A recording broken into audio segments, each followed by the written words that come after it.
Hello once again, witchy people. Welcome back to the Covenstead, and I've been shopping.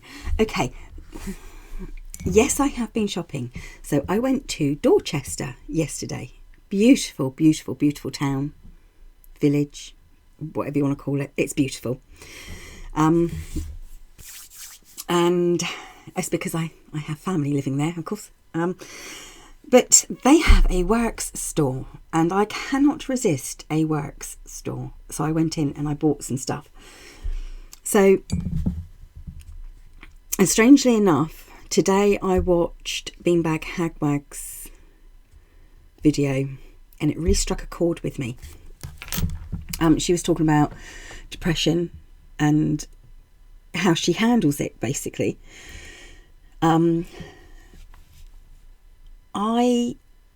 As everyone knows, I suffer from depression. Call it what you like. I call it manic depression. I get incredible highs and incredible lows. Some people call it bipolar.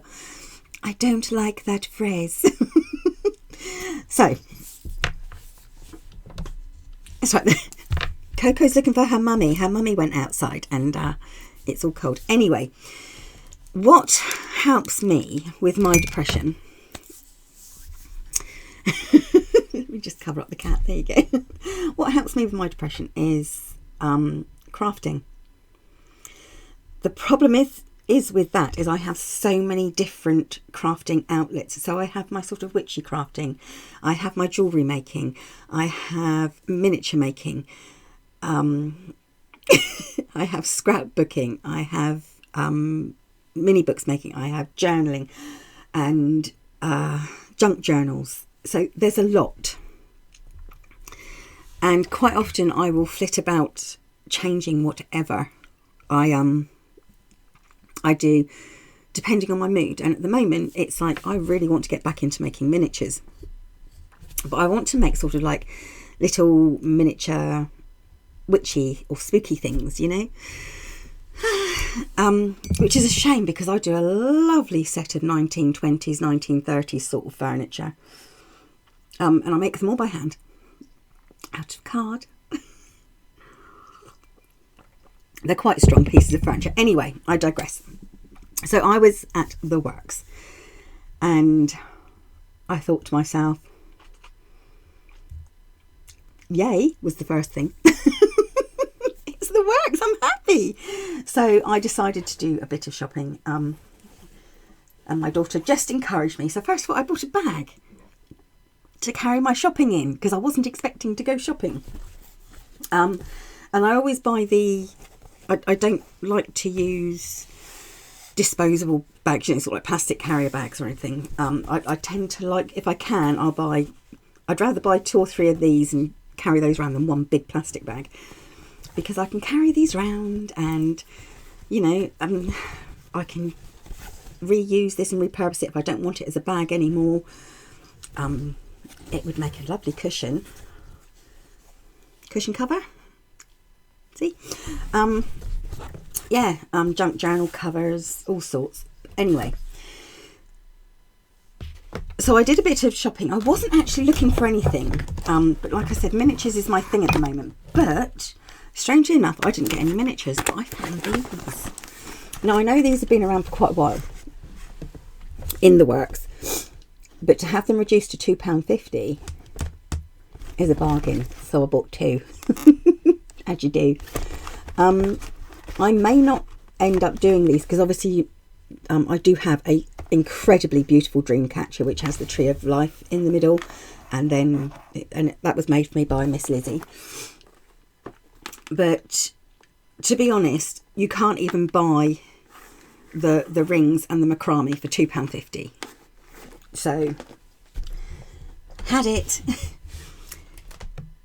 To do with the miniatures, I thought, and because I like scrapbooking as well, I'm making mini albums that aren't so mini, I bought this paper pad.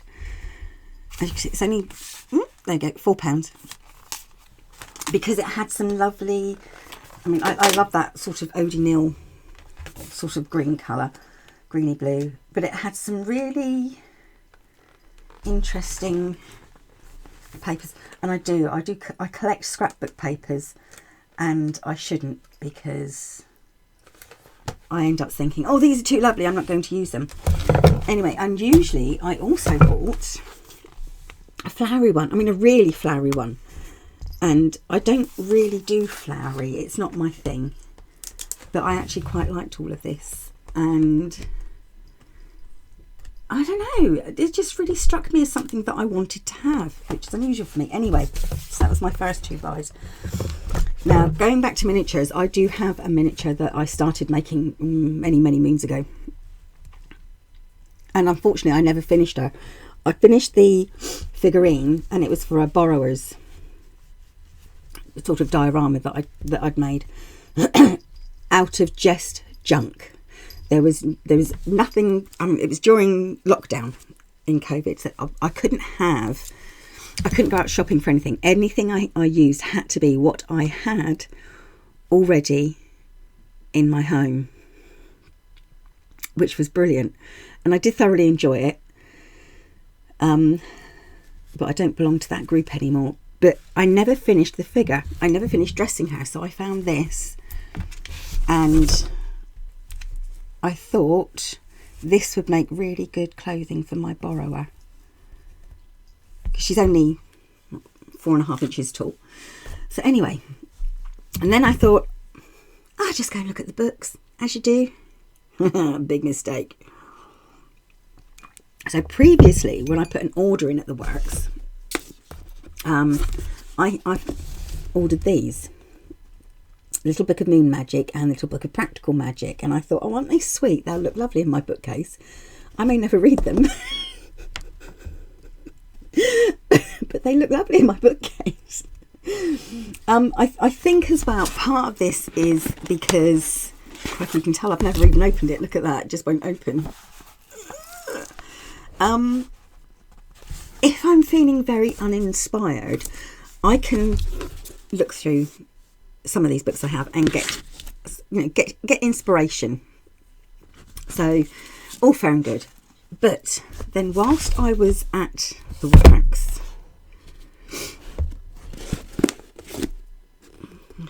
oh dear, I seem to have bought 2. Oh, I thought this was a journal and it's not. I bought another one. Ta-da! I thought I picked up the journal because you can get journals to go with them. So this is the Moon Magic and the Moon Magic Journal. Yeah, oh, sorry, my hair's in the way. Yes, I have more journals than I care to admit to.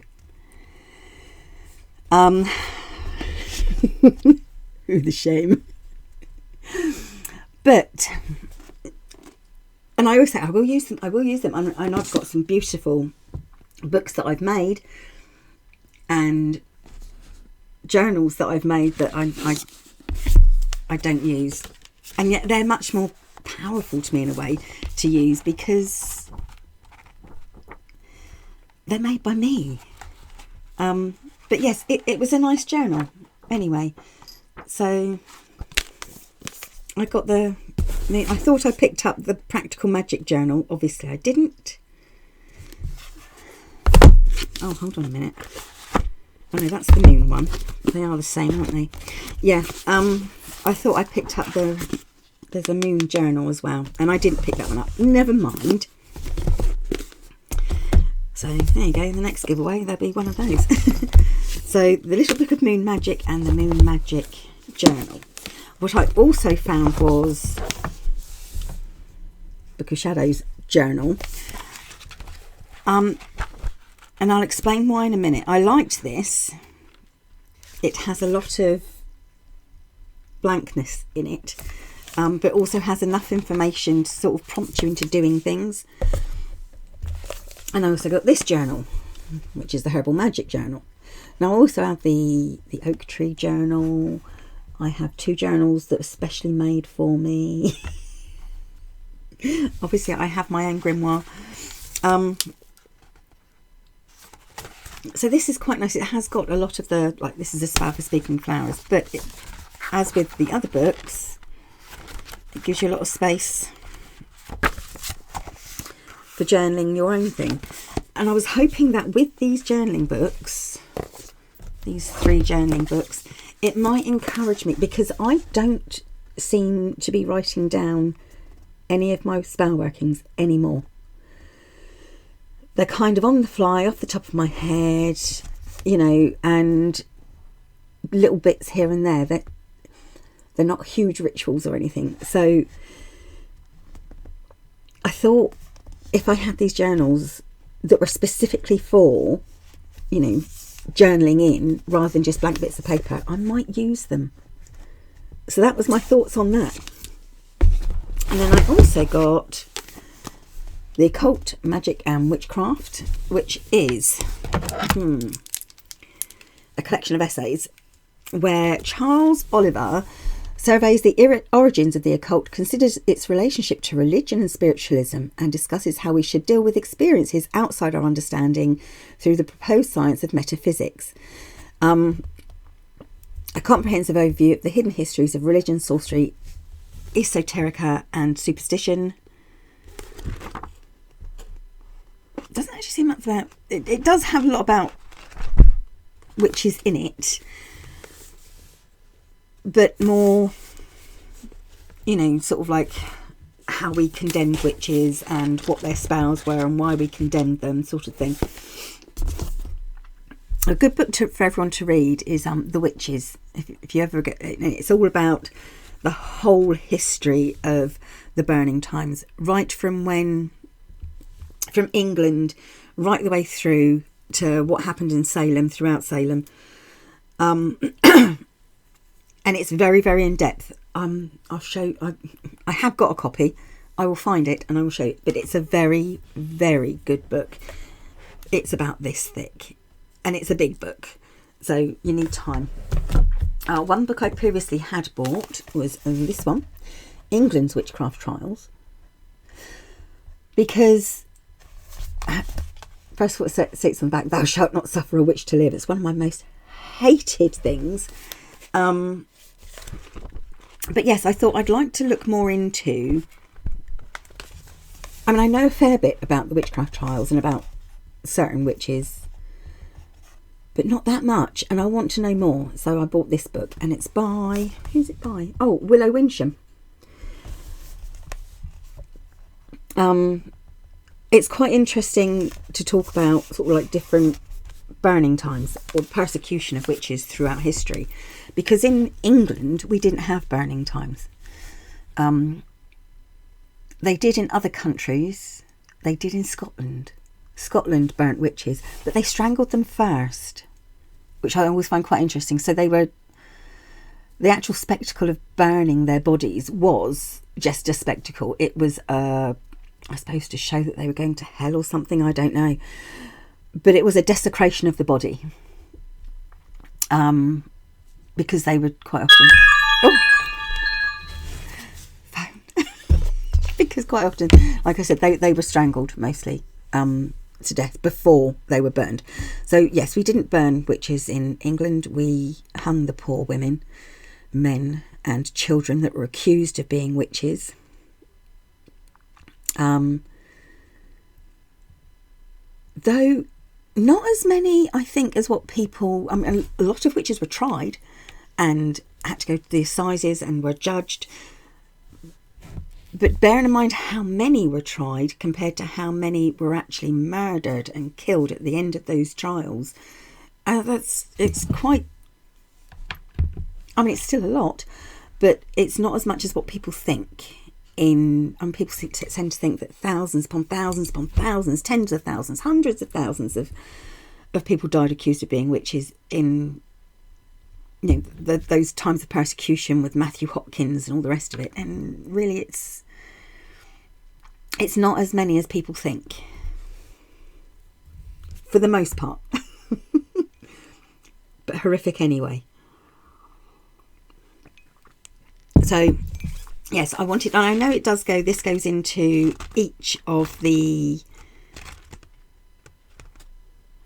like the Witchfinders, the Final Victims, the Bideford Witches. I think it goes on to, it does a lot about the Pendle Witches, I think, are in here.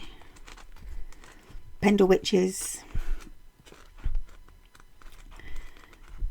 St. Ostith. St. Ostith? Ostith? I thought it was Ostith. It's not, it's St. Ostith. Ursula Kemp. It goes on about Ursula Kemp and everything else.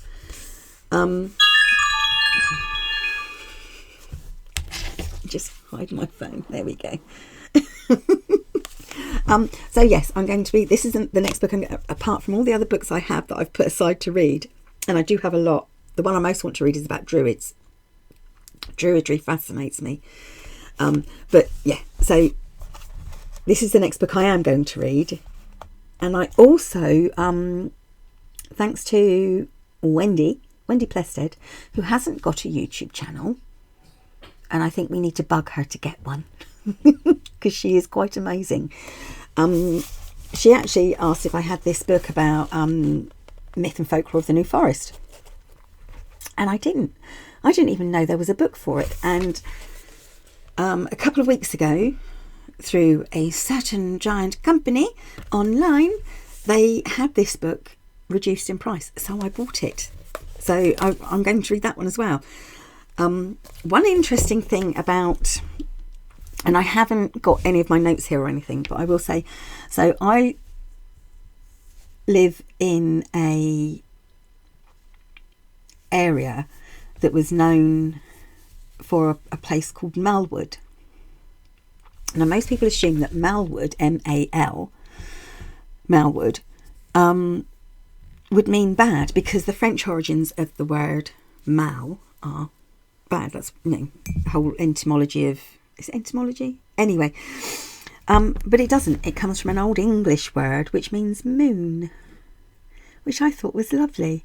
So I live in a place called Moonwood. Woods of the Moon, Forest of the Moon. Yes, and the road that I live in now used to lead up to one side of Malwood Manor, Malwood Castle.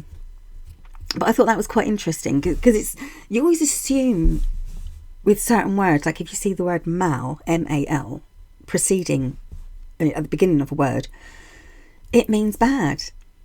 And in Old English it doesn't. It meant of the moon, so forest of the moon. And I really like that. Anyway, I am digressing. So I am going to read this, but I am definitely going to read this first. Then I'm going to read the Druid book, book on Druidry, and then I'm going to read the New Forest myth and folklore book. So I'm going to spend a lot of time reading. So how I'm going to have any time to do anything else, I don't know.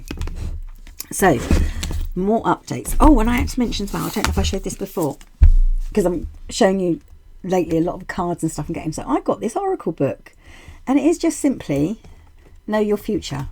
So it's a do-it-yourself book. Instead of cards, you just open a page. And I just open to, you've drawn the death card. What appears to be out of reach is anything but.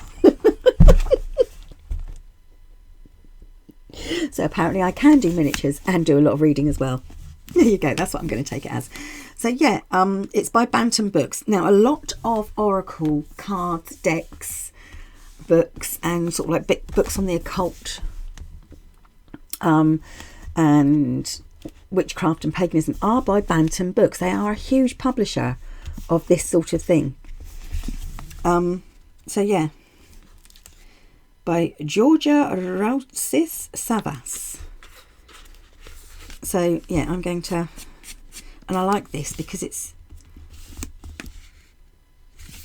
I mean, my book is dusty anyway, but it's not stark white pages. I love the fact that it's not stark white, and it's got nice of Scorpio. The sign of the Scorpion indicates nothing to worry about. After drawing the death card. So anyway, yes, that's another one I've got. So, as I said, I went to Dorchester yesterday. It was a much needed break. And I got to spend time with my daughter and my FSIL, future son-in-law, I hope. Actually, no. He's basically my son-in-law now. They're not married and they probably won't be. But, you know, it's too expensive these days. So yes, I apparently have doubles of books now as well. But yeah, Dorchester anyway was really lovely. I could live there. She says after moving and swearing she'd never move again. I could quite easily live in Dorchester. It's absolutely beautiful. Has a nice vibe about it. But yes, so I have been ordering lots of things like paper mirror card, high gloss mirror card, basswood or balsa wood. What else? Card, mount board. I am going to go back to making miniatures, that's for sure. And I think it's sort of just about to hear people walk past the hallway. Because the dog want to go out in the garden now.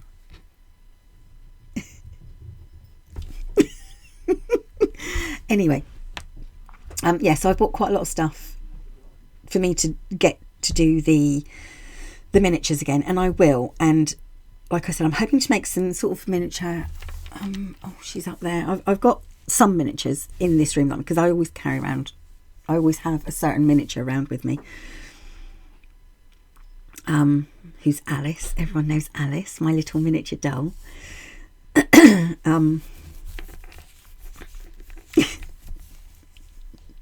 Sorry, she's named after my great grandmother. So if anyone wants to know Alice, who the is Alice, there you go. Roy Chubby Brown song. I think you've got to be my age to remember that. You might be, if you're younger, you wouldn't remember. Anyway, yeah, I kind of wanted, after sort of like, especially after sort of like going out yesterday and feeling and having that sort of like moment where no, I need to spend some time with myself, which is quite strange because at the end of this month we're getting Mary back. My mother-in-law is moving in with us. It's all been set in motion. We are just waiting for her bed. So during the day I won't have much time to myself, but evenings I will. So I've got to learn to stay awake, not sleep so much. But yeah, it kind of, I made that decision that I was going to start crafting in a way that was going to make me feel not happier, because depression's got nothing to do with happiness. I think it has more to do with contentment. It's having a contentment about life, and when you have that contentment, you tend not to get depressed. If depression was just about happiness or unhappiness, then it wouldn't be a problem. So yeah, and then after deciding all of that, and then seeing Patricia's video this morning, I'll link her video below, because she's very, there's something very serene about Patricia when you listen to her. There's something, even though she admits that she does, she has suffered with depression, and people do suffer, don't get me wrong, people suffer with depression.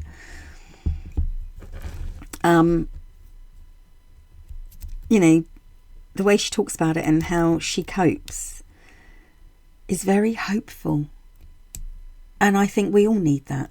So I am going to link her video below. But it just seemed a bit serendipitous, I think, that I decided all this, and then Patricia explains about how her artwork. Oh, you've got to see this artwork she's working on. Oh, it's beautiful. It's beautiful. I know all her artwork is, but this is particularly beautiful. Anyway, yeah, she explains how her artwork and her family, whether that's blood family or chosen family, so her kith and her kin are almost like her saviours in some way. They really do help in how she copes. So I will link her video below. So there we go, a lot of mishmash in a video, and I've rambled on again, and I don't care. And I was going to go out in the shed actually and sort out some stuff, but it's too cold, it's wet, it's raining and it's cold, and I've got to go and find my cat. Coco's just gone to sleep down here, and there's my Coco just there. She's all gone to sleep. Hello, Papa. I don't know if I mentioned in the last video, she did have, so she'd eaten the wrong sort of grass. There are certain types of grass cats shouldn't eat because it scratches up their throat, same as dogs. It scratches up their throat and obviously can cause some damage.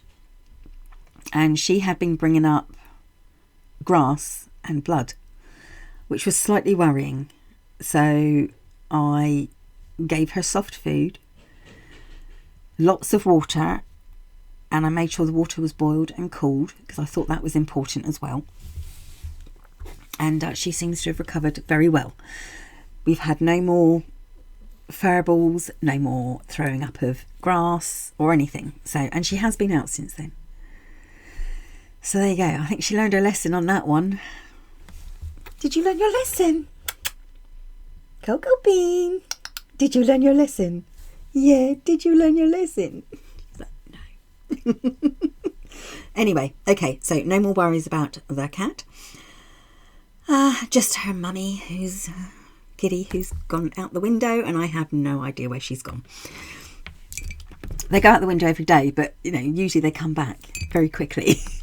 So yes, I'm not going to go out into the shed because it is cold, it is wet, it is raining, and I've got better things to do, like light a fire. I could light a fire, sort out my bookshelves again, start reading. I'll tuck up in bed